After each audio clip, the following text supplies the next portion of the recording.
Great. We'd just like to say it's a real privilege to be here today to talk about Crossrail and the story of Crossrail itself. My background is really as a professional engineer.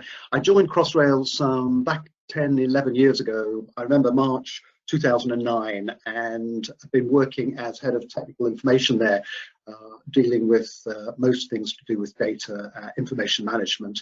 Now actually I work for Crossrail International, which is a UK government advisory service.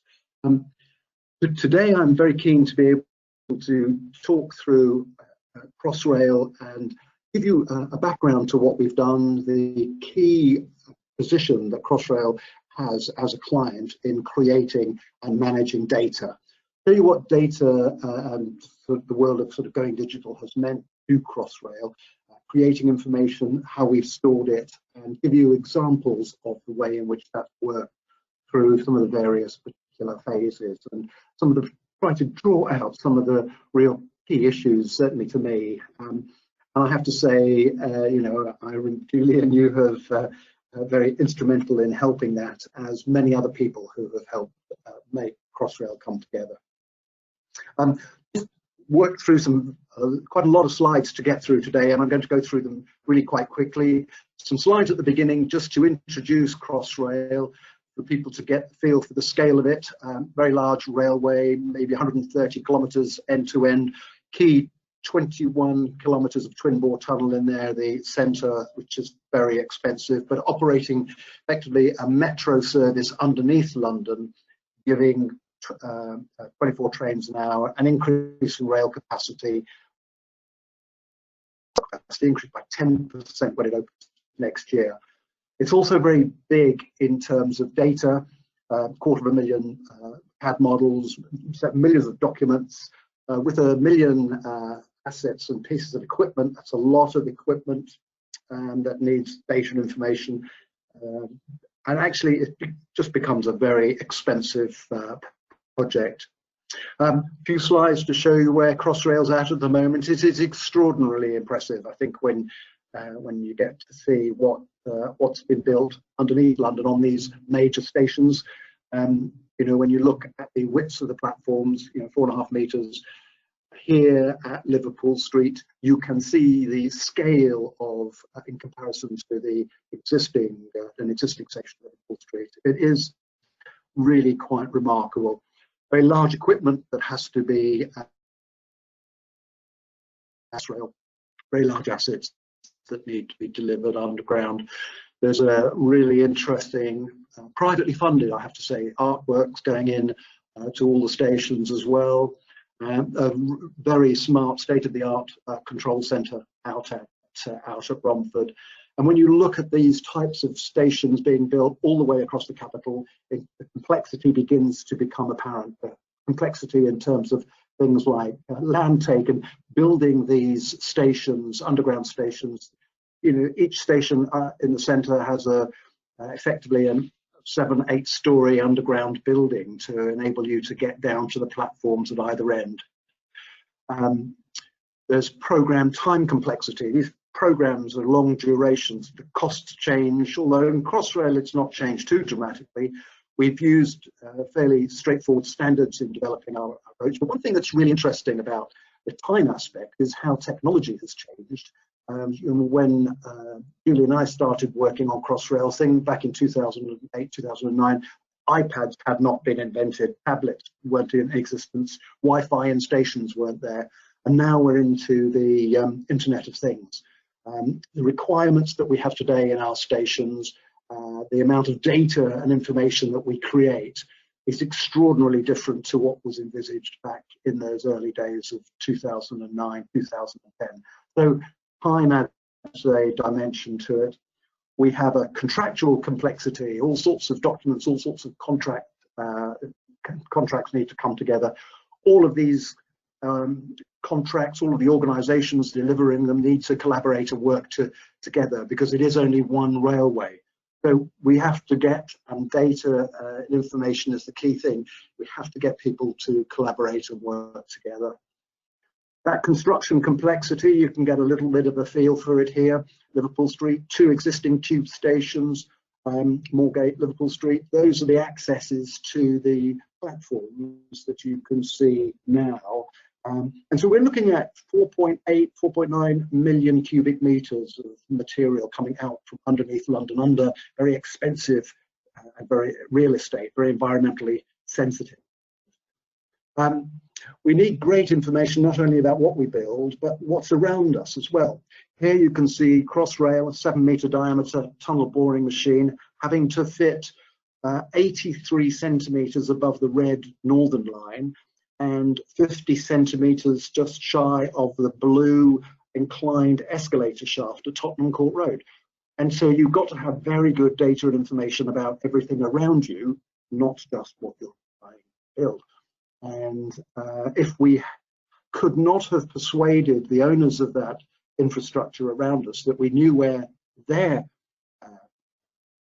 buildings were, and we knew how to manage and maintain the displacements and deflections, we couldn't persuade people to do that. We would have had to move that tunnel probably 8 to 10 meters down, adding another £1 billion to the cost. So the importance and value of data and making the decisions with it are, is self-evident there.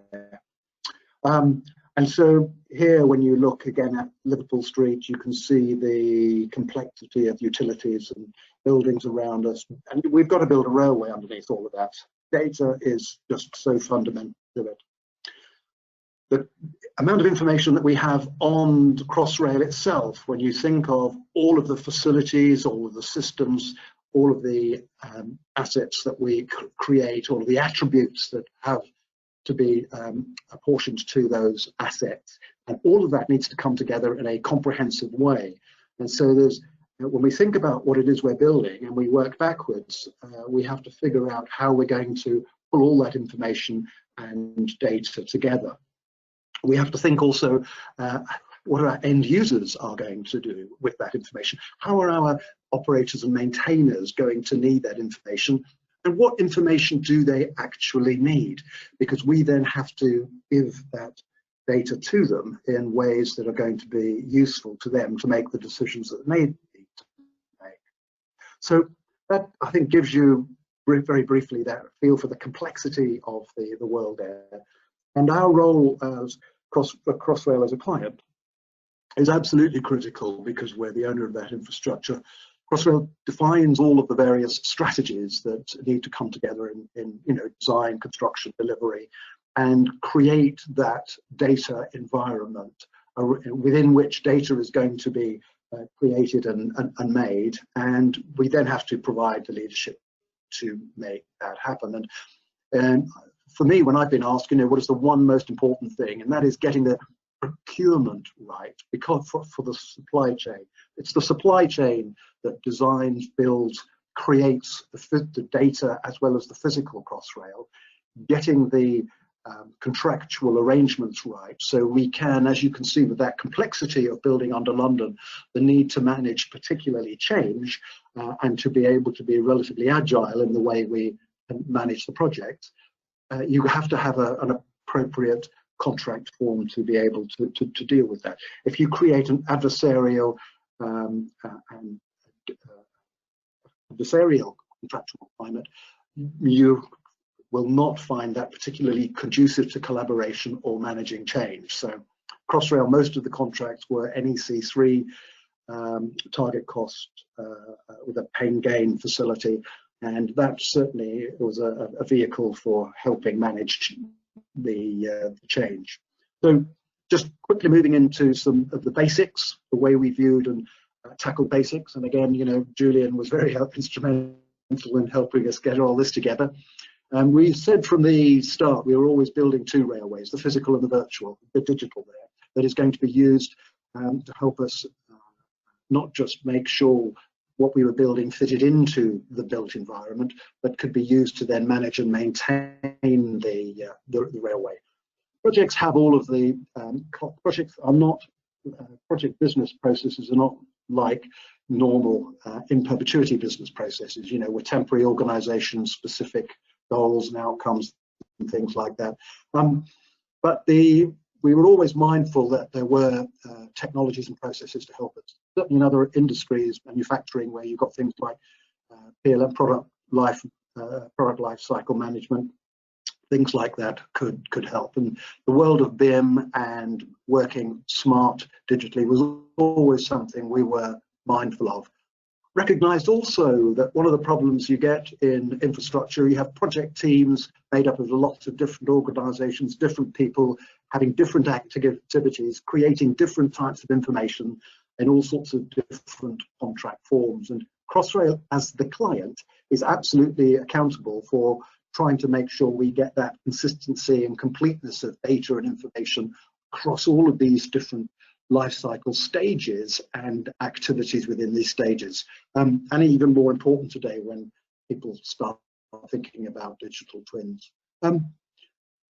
We were always mindful about the world of working in 3D, particularly important in concept and detailed design stages, but also models.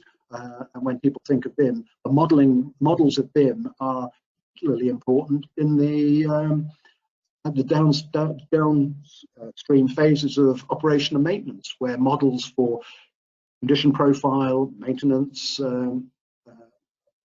sequencing, and all those sorts of things come in to play. And those models scenarios are absolutely critical. So BIM and modeling, again, was fundamental to our hearts. Even the railway timetable is a BIM model. And this was something that we started in 2011, recognizing that we needed to be data centric. We had to recognize that data and information was at the heart of our project activities, and that we weren't going to be application centric. So we were looking towards trying to make that smart digital type of railway. Key to much of this was understanding what was needed at the end for operation and maintenance, understanding what we needed for what our operators and maintainers were going to need, what data they wanted, what data were we going to need for actually building the railway. We needed to think about where we were going to store all this stuff, and this concept of a common data environment, initially starting off in the BS 1192 Part 1, which was an absolute rock for us in terms of some of those basic principles on how we shared and published data and information, and certainly the concept of common data environment came into place there. We recognized that data and information comes from all sorts of places, all types of information, all shapes and forms from all sorts of people, and it could be structured, it could be completely unstructured, you know, photographs, maps, this sort of thing, could be metadata, but you can sit down and begin to unpack this and understand what data you're going to get from different sorts of people, and what data that you were going to need at the end. And you could begin to create the structure for that data. You could begin to base some of the really simple, basic sorts of stuff, you know, creating a absolutely rock solid document and data ID numbering process at the beginning. Even major projects today, when I ask people about, you know, have you got a unified numbering system for your data connection? They don't even have it. But getting structure to your data early on is something that we concentrated on, getting that included things like asset breakdown structures, using things like uniclass, and a whole number of other aspects and activities to that. Recognizing also that, you know, the relationship between assets and other types of information, we could structure that and form those sorts of relationships. You know, you give me an asset, I know you're going to need test certificates, O&M manuals, drawings, and these things can be linked together. Then we can combine them with sensors and other sorts of activities like that. And you begin to see the sort of power for the way in which once you start thinking about the way in which you can collect from remote condition monitoring sensors information about how your assets are performing, how your railway is performing, you can then, I think, begin to see there's a sort of golden thread of information that then feeds back, so that as you're managing your railway business, you can then understand what information you need from your assets as your performance changes, as your systems change, as you swap out assets. There is that virtuous circle. So that's pretty critical. And again, critical is understanding that it's your supply chain that's giving you that information. So you need to specify that in a way such that you're going to receive consistent data that's valid, unique, and accurate.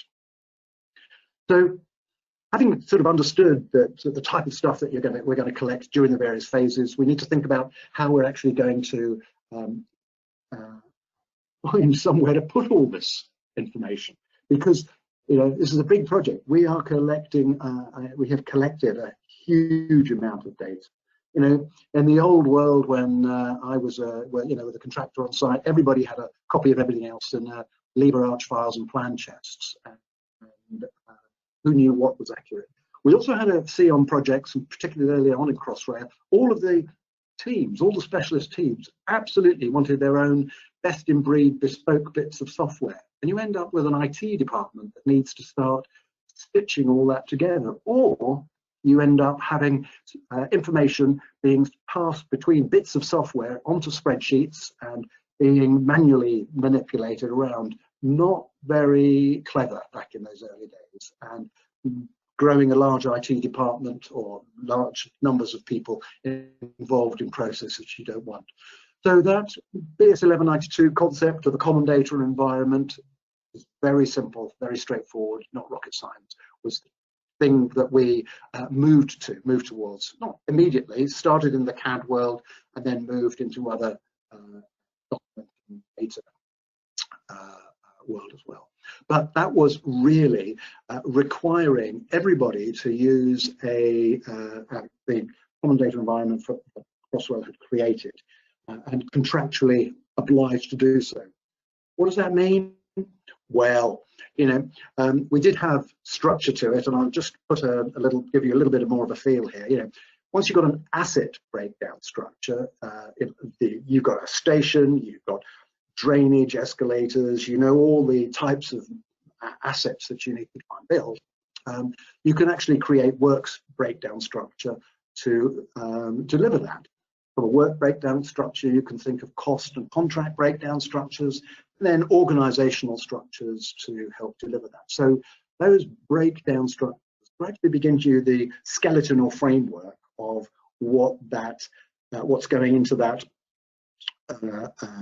common data environment. It looked like this, and this is where 90% of all the data in Crossrail ends up in. Three databases actually joined together. A GIS in which you could go into, which is people know as maps, you could go into, you could identify a location, call up boreholes, call up reports and whatever out of that GIS as a tool for pulling out documents and data that sits in that other database. Whenever you create CAD models and you publish drawings out of them in PDF form, they automatically go into that data and document database. And so these three databases are joined up together that people work in and out of. And interestingly enough, again, it took a couple of years to make happen, but to overcome that problem of having lots and lots of separate pieces of software that are creating an IT nightmare, the problem that we have, we overcame that problem by using the workflows in the software to actually undertake those activities, and that had a remarkable effect. Really, it meant that all of those different sort of specialist activities were all being undertaken in the place where they were being stored and related to, and that had a significant effect in terms of process and management. What did that look like? Well, in the design stage, and when we started, because those workflows didn't all happen all at once, in the early days, we had design particularly, we just had a number of workflows there for document management, technical requests, and they gradually would build up as we needed them. And then as our sites got bigger and more complex, we built up more workflows.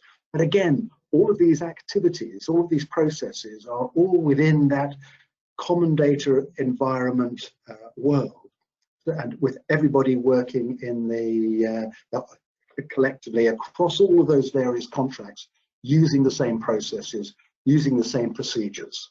And that was one of the tricks about making sure that we could get that consistent and timely information. And the benefits that came out of that, well, clearly that single source of truth was great, because you always knew you were going to the latest document. It was consistent across all of those different contracts, and particularly as we moved from one phase to another, we lost the, we didn't have the wastage that normally gets lost at the different stages.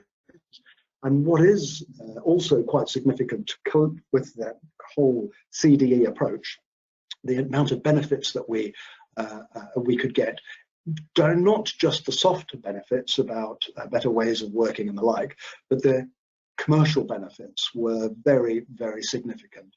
And, you know, we see at least 4% of CapEx being saved simply because of things, the savings and direct savings that we could achieve there. So I can't say that every activity was done using that CDE, because there were absolutely specific things like Primavera, for example, which is, you know, a leading program scheduling software. That was very hard to be able to try and draw in and map into our CDE. And there were a number of things there that really what we established was a data warehouse approach to get our quite a lot of our main 2-weekly and 4-weekly reporting. But generally, the CDE worked very, very well.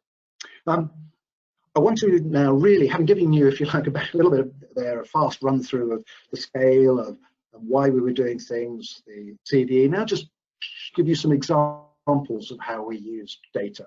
I touched there about the sort of within Crossrail, in our organization.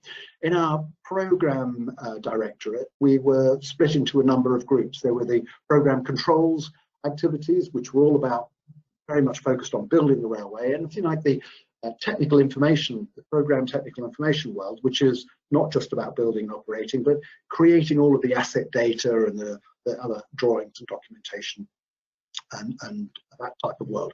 Just going to give you some quick examples of the data that was created and used in these two sorts of areas. First of all, on the program controls, that was managed and run through very much through the intranet web page, where people could go into a triangle like that and click on the different levels and pull out all sorts of progress reporting. This was information that was being created, put into our CDEs and into our data warehouse. People could then pull out and track progress reporting and understand where we were going, understand you know, what was being spent in terms of earned value, looking at KPIs and the like. And certainly in terms of risk management, and I, again, as Julian will probably remember, in the early days, it was absolutely every meeting started off with health and safety and risk management was at the very front of our agendas. We used a software called ARM, which again is a great piece of risk management software, but again, this was sitting outside of our CDE, and we were not able to go under the bonnet and join that into CDE. And so we were left with the classic cases of having to use lots of spreadsheets that take information out of the CDE and merge and map it across into other data. And that did mean degrees of inefficiency into our processes.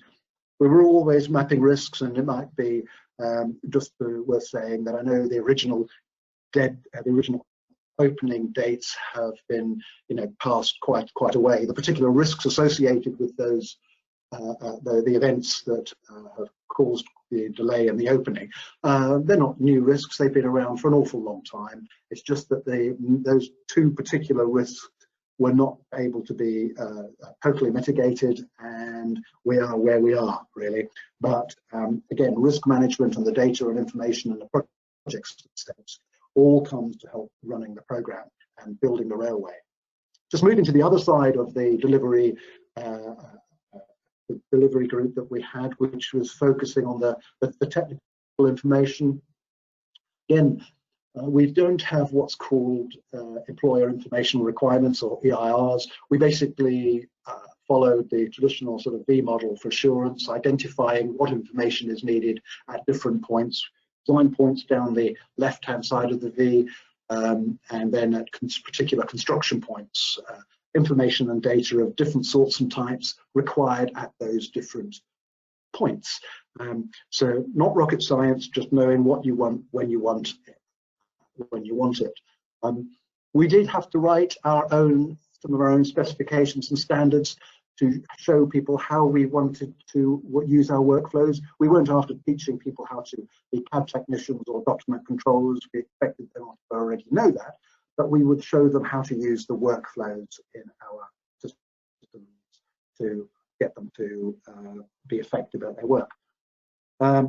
GIS has always been a fundamental heart of our data world, particularly in the early planning days, and I take my hat off to the people who worked on Crossrail back in the 90s and the early 20s, when they created the original GIS, collecting huge amounts of data and maps that enabled all the planning world and the environmental world to get the consents and all of the other sorts of agreements in place using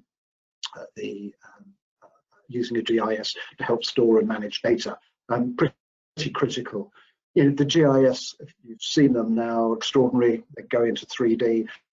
They're particularly now able to use the GIS data on iPads, be able to walk around our sites, pick up and use data in a mobile way, which makes us so much more efficient and effective.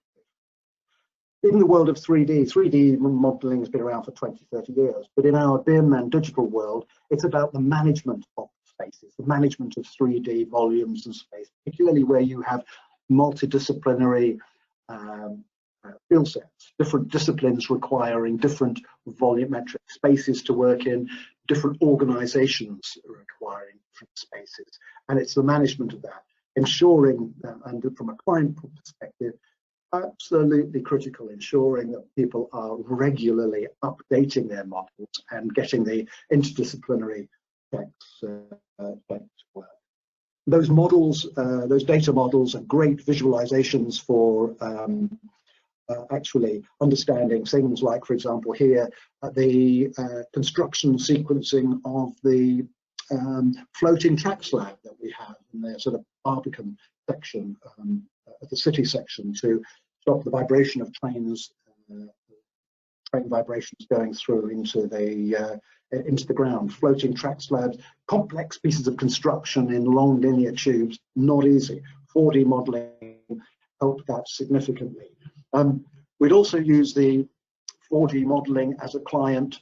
Data from 4D modeling and understanding of the data from 4D modeling helped us understand here, for example, some of the tunnel contracts interacting with our station construction contracts, and when dates start to change, 4D visualizations are a fantastic way of getting the concepts of that data into our head.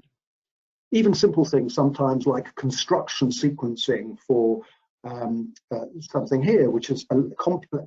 It looks quite straightforward, but it's a piece of tunneling that we had to make sure absolutely everybody understood the sequencing here, because it was very, very critical to get this right. You can't afford to have any mistakes when you're 15, 20 meters underneath Stepney, building something like this, and making sure that everybody actually understands what's being built is where those visualizations and those data models can be great. We also take those types of models into use those 3D models on site into 4D, use them to help understand our progress reporting that's been on site for fitting out all the mechanical, electrical, public health, plumbing, wiring, and together with the contractors, this is a very efficient way of agreeing what's been built, whether it's right or whether it's correct or not. It allows the contractor to be paid early if he's done things the way they're supposed to have done them, and gives us an amazingly good record of what's been built and when. Another example of data and digital techniques in use, and here is where the contractor has actually used a model of the 3D, created a 3D model of the as-built tunnel, and gone through and understood exactly where he can drill holes. There's about 250,000 holes needed to be drilled in our tunnels, and he has to avoid all of the joints and all of the reinforcement parts. So undertaking a 3D point cloud survey and then working back to understand where contractor can drill holes meant that he could then build two special purpose vehicles, two mechanical vehicles, drive through and drill all those holes, giving us improved productivity by a factor of about 5. Here also, giving the 3D models to the contractors for information as early as we could, enabled some of them, for example, to go off and do off-site manufacturing, which, when we compare, for example, construction of some of our platforms, we got much better productivity, much better health and safety, actually much better quality when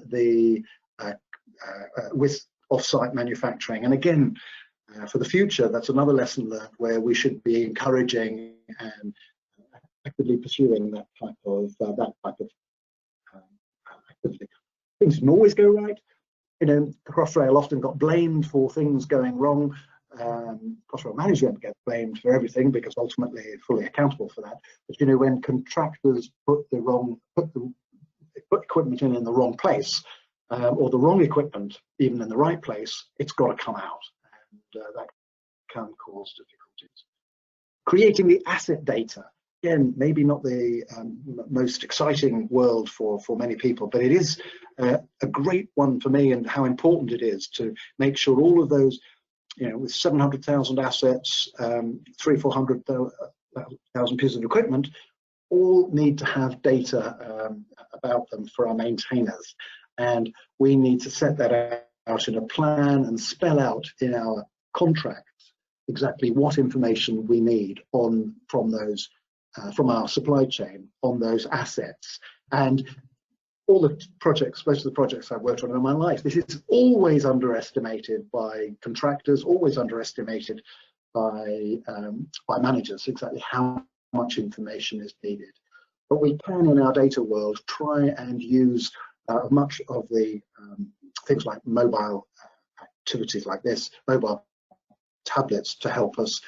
And also when it comes to things like O&M manuals and the like, to simplify, recognize there's no paper copy here. We can try and get multiple use out of the manuals across all of our contracts, and look to actually have a much smarter digital set of manuals for our maintainer. Just thinking of the maintainer now, sort of heading a bit towards the end, we tried our common data environment, used the sort of iPod concept of sharing data and information using standardized template from all our contracts, standard template to fill up our common data environment.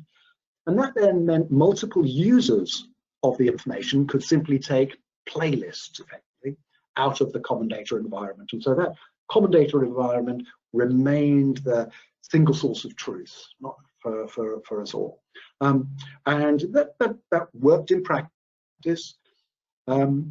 Particularly, thing worth just mentioning, the importance as we hand over into operational maintenance of making sure that we've got a handover strategy, because there's a lot of information that needs to be handed over, and that we have to get the operators and maintainers need to bring on board.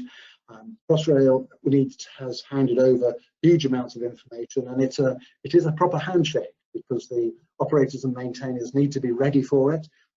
Need to have all of their activities in place to be able to absorb this.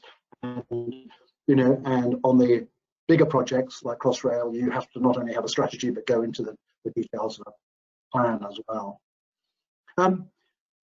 We've showed this before with a number of organisations involved who require to use the information, and Crossrail handing over that data.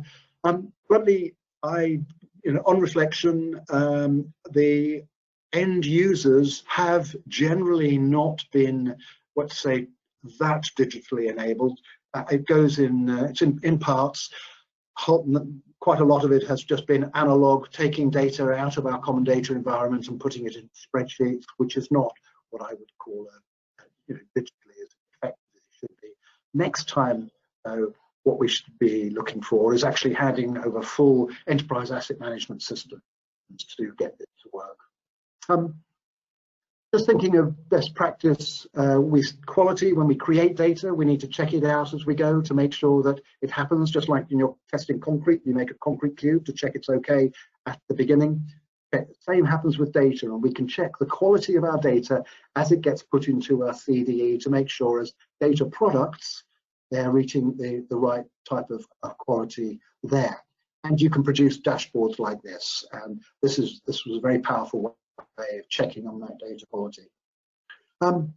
Just an interesting thing I wanted to mention about the problem of time, and you've seen that when we tablets and things in the 2009, and Julian and I were there at Crossrail, 2008, 2009, if things were fairly primitive. Since then, processing power has increased by a factor of about 50. Storage costs are down by about a factor of 15. I think bandwidth's gone up by, must be about a factor of 40 since those days, and sensors are much cheaper. So we're into the Internet of Things and into a very, very different world. And that's really where, we start heading towards the digital twins. But it's worth noting that we had to, as an organisation, capture and having recognised that things change, capture the innovation that would be coming from our supply chain. Together with the top 10 contractors, initially 10, they gave 25k and Crossrail 250k into a single pot, which then was used to help fund the startup costs to test whether some of these innovations could be taken forward. And over 1,000 ideas ultimately invested in the end actually over 100 investment projects was quite remarkable. And it had a return on investment of nearly 4. Again, interestingly enough, the nature of with Crossrail, the nature of our contracts was that we would do performance reviews of our tier 1 contractors every 6 months. Detailed performance review on their schedule, commercial, quality, health and safety, environmental performance, and take a view and rank them absolutely unequivocally year on year. Those contractors that performed the best were those contractors innovated the most. It was particularly important to me because of all the types of funded projects, about a third of them were in the information and the BIM field, and things like mobility, where some of our project managers were very concerned about people as they saw them wandering around sites, looking at iPads and falling into holes, getting the mobility trials, getting the people to realise that these tools were absolutely fundamental to our way of working, and many applications brought in to demonstrate and take the opportunity of those abilities. Finally, just a few thoughts on digital twins, where we're going with that, and because it seems, after BIM and data, people are talking about digital twins, and yes, it's not particularly new concept, but certainly new in construction. And as I say, interestingly, when we think back to the it is the fact that we now have the ability to put in lots of sensors and do lots of real-time measuring and monitoring because with Wi-Fi technology and processing power, things have changed. So we can make better decisions. You know, the classical case when we used to have what I would call static data for design and construction, asset information. Now, once we combine all of the sensory data, performance data, and we can now do that very fast processing simulations and the like, we can do them in real time. We are now heading to a world where we're actually making much, much better decisions in real time based on the insights that this smart processing power can give us. And yeah, people sometimes might call it artificial intelligence and all those sorts of things, but actually it's all part and parcel of the moving forward of the technology development and progression. We still have to recognize that, you know, there's no point putting sensors and collecting information just because we can. We need to understand why we need to use that information, and it needs to recognize what we're going to do with it and particular levels of detail. For example, the Crossrail trains, 4 of them have got some very sophisticated monitoring measurement devices, and every day it will collect terabyte of data. You know, you keep doing that, you soon build up a lot of information. So you have to think about processes, about how we're going to sift and sort, manage only by variance, and think about the way data needs to be managed. We still need to understand, for example, also that some assets, let's say, if you've got a depot, a switch and crossing that takes you into the depot is absolutely critical, and you might want that with monitors all over the place. Much of the other track work, permanent way, may need very little in the world of sensors. Level of detail and thinking about why you need this information is critical. And that's why in this world, when we think about this concept, and you've seen this diagram before, but focusing on the way in which visualizations, particularly once you have done some smart reporting and analyzed the data, visualizations helping you understand what is going on, helps you make and get a better handle on the performance of, in this case, a railway, and whether you're meeting your objectives. So digital twins are just part of this technology development we're going through. And the longer you wait getting into that type of world, the more you're going to have to catch up. So really, that's where everyone thinks about all projects being digital. It does give you, when you think of the single source of truth type approach, much better, much more efficient processes that will lead to better decision making. And the outcomes are such that your assets actually are easier to manage and are in many ways, because it's the combined physical and virtual, your assets in totality are much more valuable. But you absolutely do need a digital strategy to make this happen. So I say, no, I have no regrets in showing you this, that digital management strategies are not rocket science. It's understanding what you need, where you need to put it, how you're going to use it, and how you're going to manage and control it. And you may need a more detailed plan for the more bigger projects.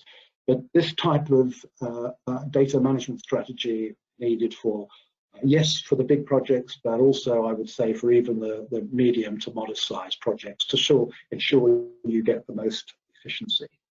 If I thought about all the lessons learned and where we're going, I would say that if the most important thing, if I was to pick on one of them, it would be structuring your data early.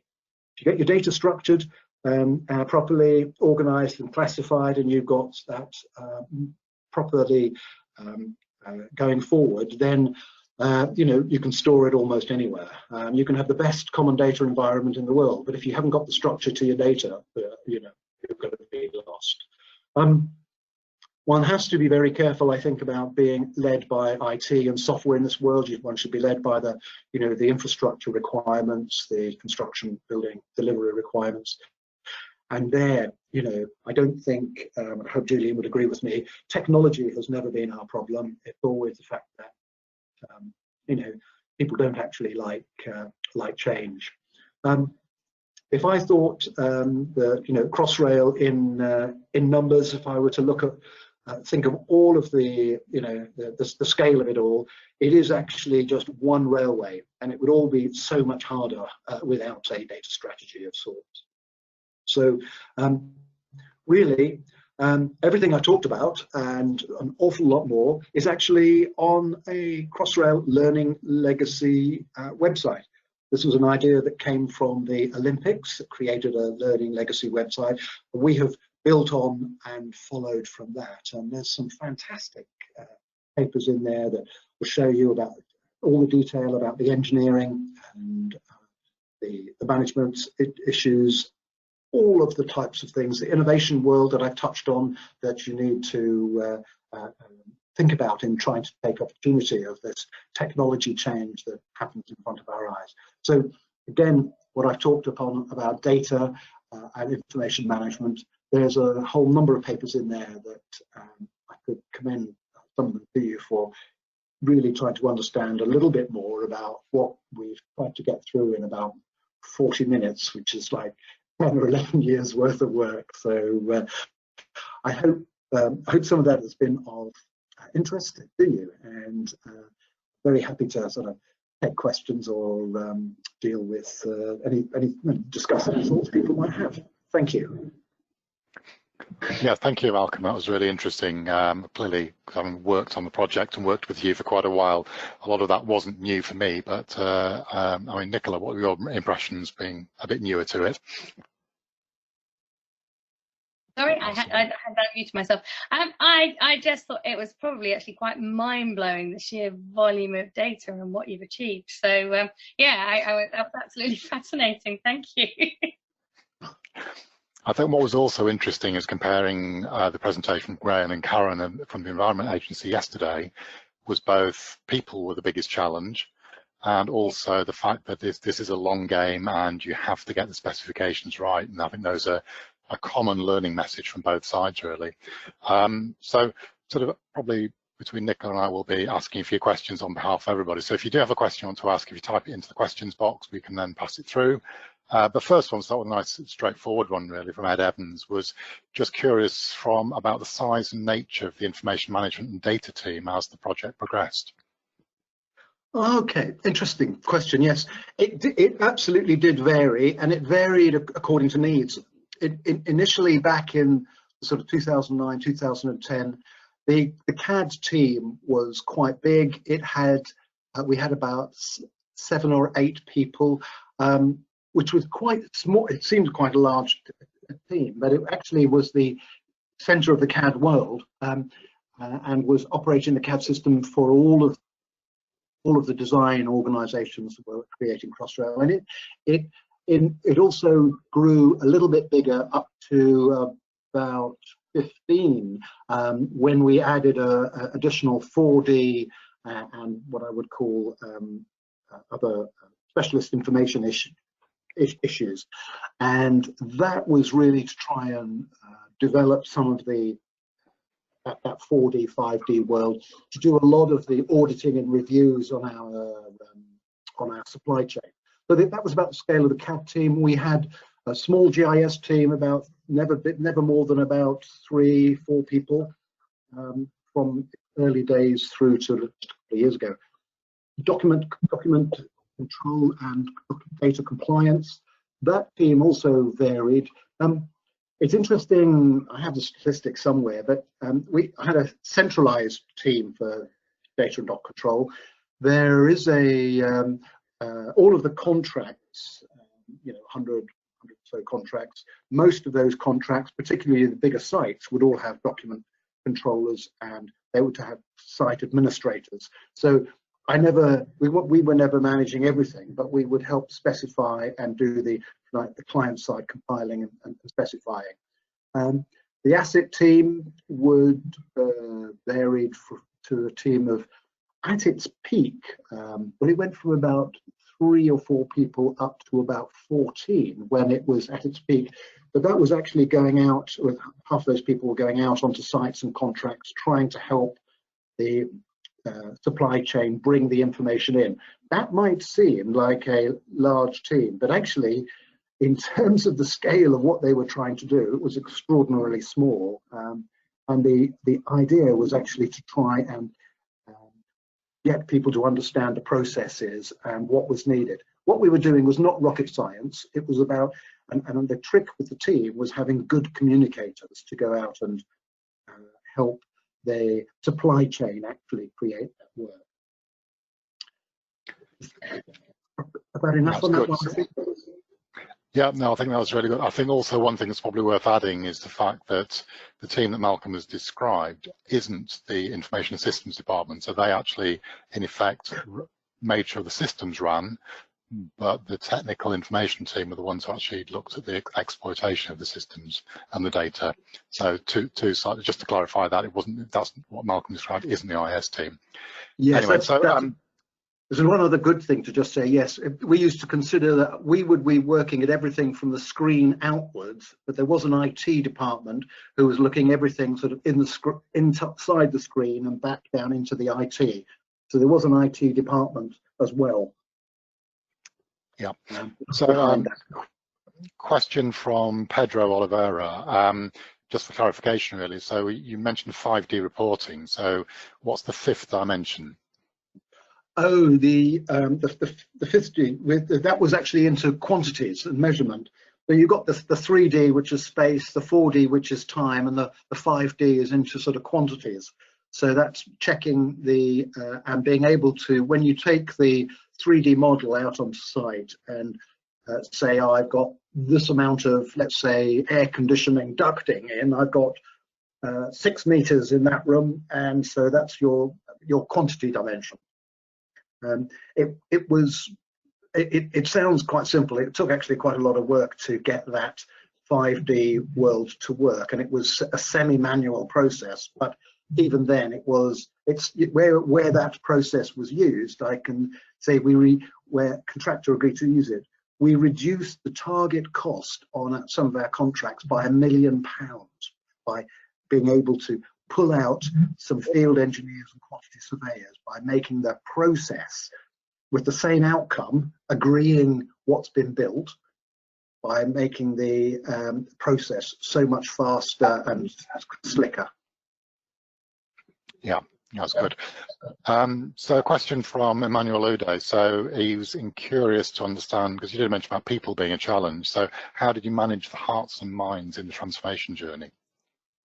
Emmanuel, that's that is a very good question too. It was difficult because it's because as an engineer, I kind of understand it. All of our engineers, and let's say one of the classic arguments I remember having, we had arguments with some of our railway systems engineers who were saying, we don't need to give you all the information you want. You don't need to work in 3D. We have always, for years, worked in 2-dimensional and schematics. What do we want to put all this stuff in this, this closet you call or this storage box you call a common data environment? And why do I need to work in 3D? And so in terms of managing hearts and minds, because you can't bully people into going down these things. You've actually got to, I think you first of all got to explain to them that actually working in 3D is actually ultimately saves money, and you can demonstrate it so that you can turn around and say, well, if you can now take your, let's say, your overhead electrification masts and put them in the ground and do a clash detection to make sure you miss the drainage. And the cost of the cost of actually creating it in 3D is actually very small compared to the cost of having one clash on site. And so you start to, I think you have to generally persuade people and get their minds right first, but you have to do it in a way that's not get them to work in new ways of working, because particularly with engineers and project managers, they usually like to do things the way they've always done it before. So you have to try and this is where that innovation concept came in. Get people and use that as a way of showing you and explaining to people why, doing things in new, different ways can be much more in their interests. So it's just showing them what's in it for them, because we're all human after all. Yeah, good, thank you. So we've got a pair of questions about the common data environment. So the first one is from Mohammed Al-Somali, who's curious to know whether it's a data warehouse where data is not only stored but is also analysed. And Emmanuel Ude was curious to understand about how we manage assurance of the deliverables uploaded into the CDE. Two questions, actually, Julian. We could probably have an hour on each. Quite easily. The interesting, the issue about the CDE, first of all, and the data warehousing. It was actually one that was, and the data warehousing was actually quite critical, even though we didn't have all our information in the data warehousing. It was very much particularly the high-level reporting that was going into that data warehouse, and there was some software in there that was being used because to begin to draw things together, because it would take information from completely different sources, such as Primavera or Risk or SAP, and you could pull together different types of data using basically sort of master data management behind all of this to get it to give it some proper structure. And that reporting world was very much what the data warehouse was used for. And the CDE, generally, those three databases, was very much more the other large volume of data that was created for, particularly in building railway, for handing over. And really, to Emmanuel's question about assurance, then yes, what happened there was, you could imagine that we're creating this huge volume of data. And that can include reports and drawings, all sorts of certification, all sorts of other things. You have some that is there to demonstrate what you've built, and you may also then have to, of all of that information that is created, you only actually need to assure certain amount of that, and you actually only hand over into operation a smaller amount, all of that. So you have to, first of all, to your point about how do you do it, you first of all got to understand what information you need to be going to different people, and what information do they require certification from. So, for example, somebody might, let's say, the certification of a drainage system, somebody might only want to see a final single certificate that says everything's been checked and it's all okay.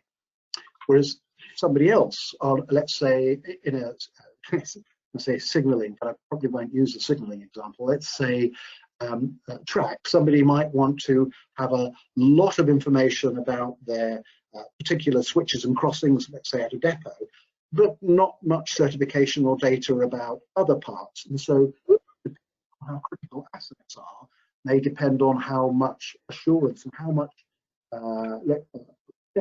checking and sort of work that others need to do to make sure that not only have we built the right things, but we've built them in the right way. And that assurance document is showing the latter there, building things in the right way. And so, depending on what the asset is, depends on how much assurance. And that is all going back to the original sort of concept, understanding what it is you need to build and what its criticality. You can gradually work backwards and say, well, this is all the stuff that I need to bring into my assurance world. Simply turning around and saying, oh, I'm going to assure everything is a great way to get a very large headache, because particularly on the bigger project, because there's so much stuff, so much data created. Yeah, that's good. So kind of a linked one then, and it sort of, I think, refers to the common data environment. So with, this is from Tim King, so with the interconnected and vast data set, how did you address the key challenges of performing configuration management across those systems? Well, interestingly enough, the database that we used, which we got back in, you probably can remind me, Julian, 2008, 2009, 2009, I think we got. EB was 2009, yeah. Yeah, 2009 EB.